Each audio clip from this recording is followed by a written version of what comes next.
As we go on with Chapter 3, we're dealing with applications of derivatives. And we're going to spend a little time talking about Rolle's theorem and the mean value theorem. These are two theorems that are mostly, again, useful in proving. When we want to prove that something exists, these are pulled out for that. But we're just going to visit them slightly because they deal with our derivatives here. So we're going to understand to use Rolle's theorem and understand to use the mean value theorem. So a couple formulas to use and why they work here. So the extreme value theorem is, which we did in the last unit, deals with, a maximum and minimum values on a function on a closed interval. So it could be at the endpoints. It doesn't tell us too much about what happens inside the interval. So we're starting to look and say what's going on between those there. French mathematician Miguel Rolle found conditions to say there is the existence of an extreme value in the interior of a closed interval, which is kind of useful because these are the extreme values help us find, often what we need to know is what are the extreme values. So this tells us, are we, we have this interval, are we looking for something or not? So here's the theorem. F has to be continuous on a closed interval and differentiable on the open interval, AB. So, because it's not differentiable at the endpoints, of course. If f of A equals f of B, then there is at least one number C in AB such that f prime, or the derivative of f at C equals 0. Let me just it does make sense. It says basically,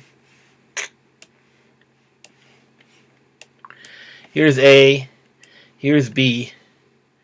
If we have some continuous function, no matter what it does, if it ends up so that A and at B were at the same spot, there is no way to get from here to here.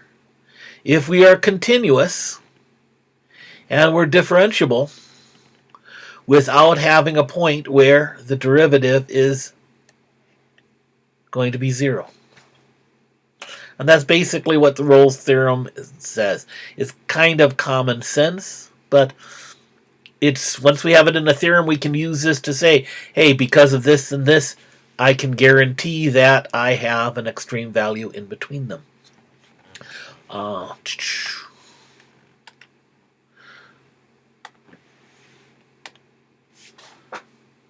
So, see if you can make this work. So, right now, this second part, find all values of C on the interval where f prime of C equals 0. Yeah, take the derivative and set it equals 0 to solve. But the important thing we want to look at here is first determine if Rolle's theorem can be applied. Because if we can't apply it, then we're not going to look for it. So take a minute or two to try to do this. Then unpause the video and I will go through it with you.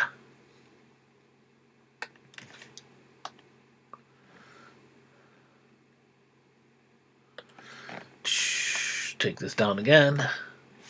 Okay, so for Rolle's theorem, we need continuous. This is a polynomial.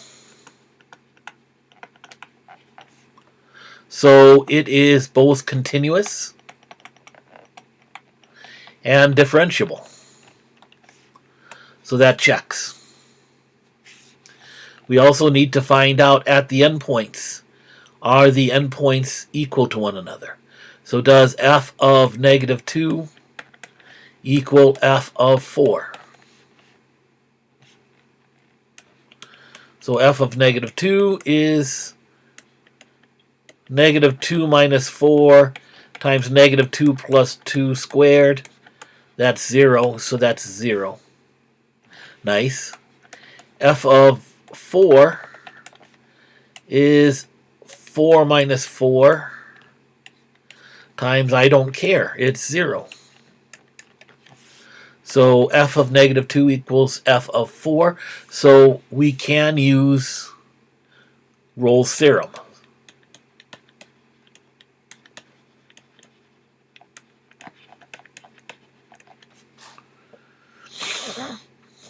So we can apply it to this. It's kind of nice to know, hey, is it worth my time to mess with the derivative or not? So in this case it can, so we're going back to, what we were doing last unit. F prime of x. I could multiply that whole thing out. I don't think I'm going to bother, so I'm going to use the product rule. So I'll go x minus 4 times the derivative. That's a chain rule.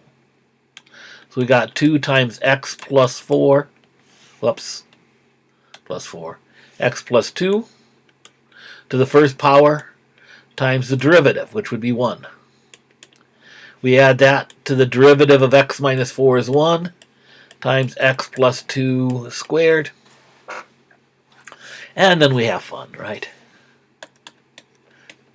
X minus 4 times x plus 2, x squared, negative 4x plus 2x, negative 4 times 2.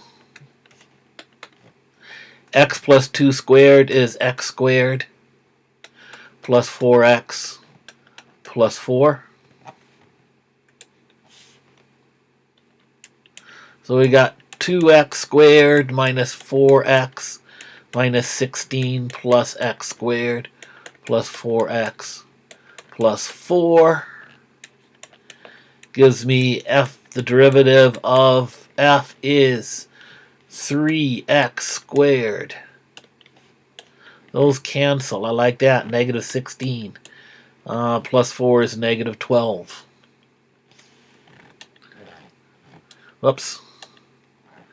Now I want to set this equal to 0.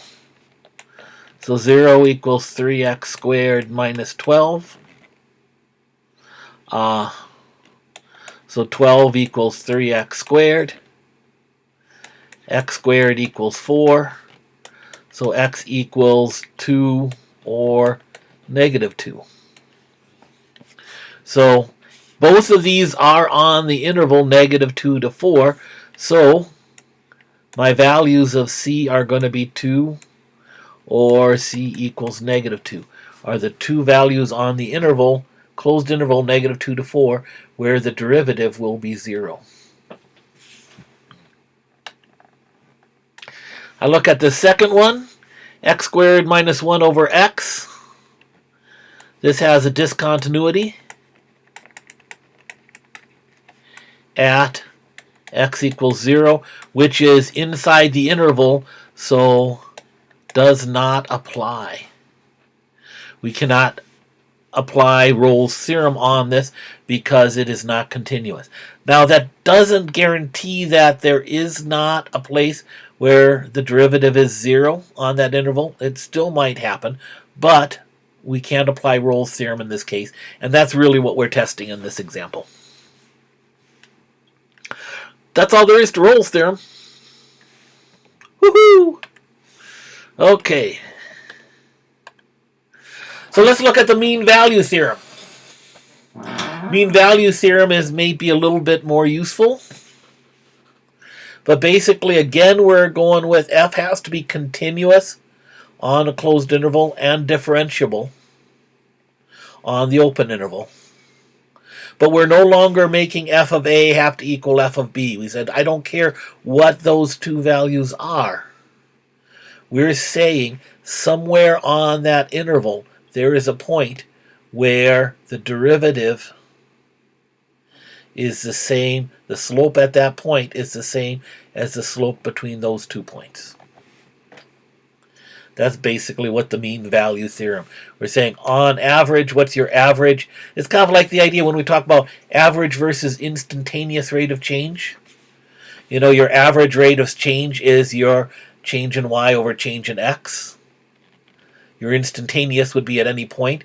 What the mean value theorem says is that there is some place on that interval from A to B where the instantaneous rate of change equals the average rate of change. That's why we call it the mean value theorem. We use that sometimes to find what's the mean rate, what's the average rate of change, what's the mean value. So let's try it again. Determine again if the mean value theorem can be applied. If you can apply, find all the values where the derivative equals that average rate of change.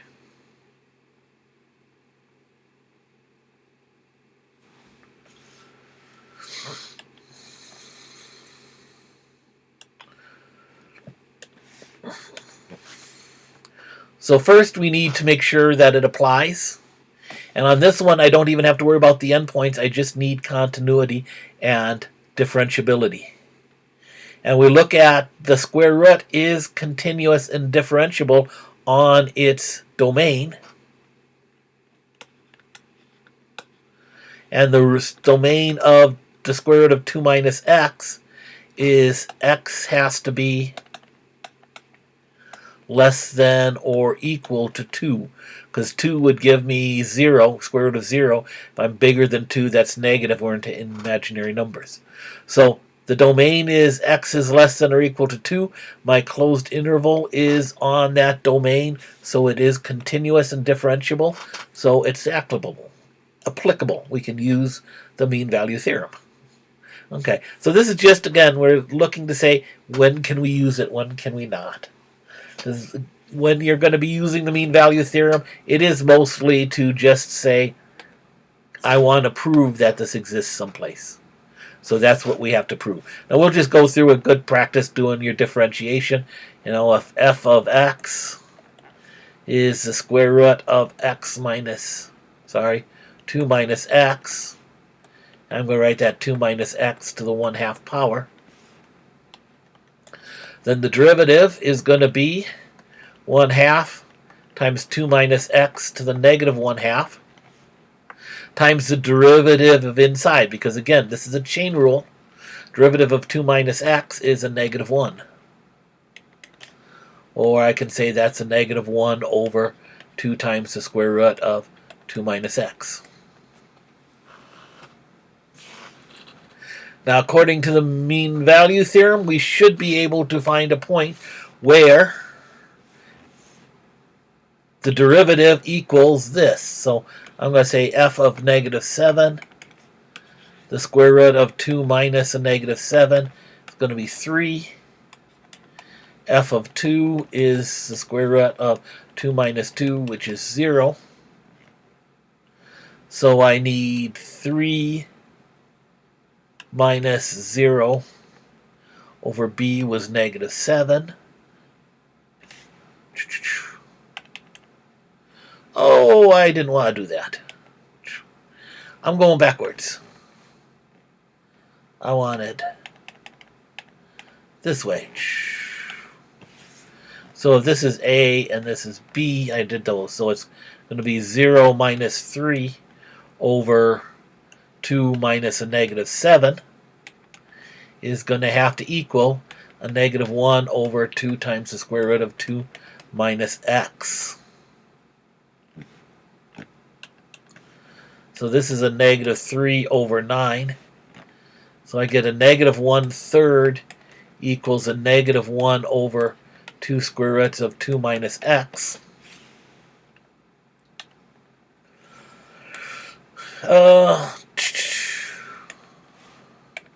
Since I have a fraction equals a fraction, I can just flip them and make them easier. And I can say negative 3 equals negative 2 square root of 2 minus x. So I can get 3/2 equals the square root of 2 minus x, which would say 9 over 4 equals 2 minus x. So x is going to equal a negative 1/4. So we're saying that on f, when x equals, or if c equals negative 1/4, then the derivative of x is going to equal that mean value of the rate of change, that mean average rate of change. That will be, it will equal a negative 1/3. We look at this other problem. I'll keep on doing that. With this one again, this has a discontinuity at x equals 0, which is inside that interval, so this does not apply. We cannot apply the mean value theorem to this problem. Again, it's possible that there is a point where the slope equals the average value, the average rate of change, that f of b minus f of a over b minus a. I don't know for sure. Here I know it for sure, and that's the advantage of this. Again, mean value theorem, we're going to be using it to prove things. We're not actually going to be using it for other situations. And it could be, hey, I need to find this. Is it worth doing? Maybe it might be worth looking and say, oh, hey, the endpoints are the same, or I don't know. We're kind of saying, working with that. That's Rolle's theorem and the mean value theorem. So go ahead. Again, when you're doing the homework problems, make sure you read those instructions, because a lot of it on these, like on these ones, they say, first I want you to think about, can you use these theorems or not? Because that's the whole gist of this section. Enjoy.